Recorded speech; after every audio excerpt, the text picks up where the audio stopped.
तुम्हारी location trace करने में और तुम्हारा झूठ साबित होने के बाद तुम्हारे घर आके मैं कितना तमाशा करूंगा ये तुम आपकी एफआईआर दर्ज हो चुकी है और इस पर इन्वेस्टिगेशन भी जारी है।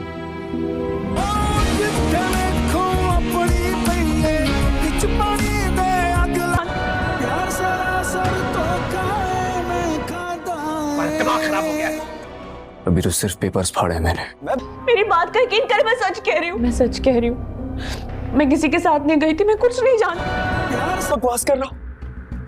आपने झूठ बोला मुझसे। मैं बेटी हूँ इसलिए फैसले नहीं कर सकती। लोगों की वजह से मजबूर हो गया। मेरी आंखों के सामने उसका रिश्ता किसी और से। फजर की कोशिशों की वजह से आहिस्ता आहिस्ता शेर की तबीयत काफ़ी संभल रही होती है और उसको दर्द भी कम होना शुरू हो चुका होता है, लेकिन फजर उसके पास आना बहुत कम कर चुकी होती है, जिसकी वजह से शेर काफ़ी ज़्यादा परेशान होता है। वो बार बार इस बात का तकाजा करता है कि फ़जर आखिर उससे बात क्यों नहीं कर रही।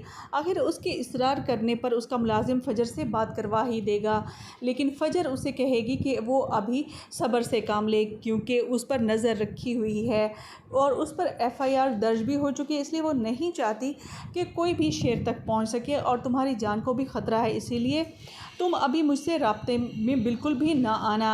तो शेर उसे कहेगा कि क्या तुम्हें मेरी याद नहीं आएगी इस तरह इतने दिनों दूर रह के।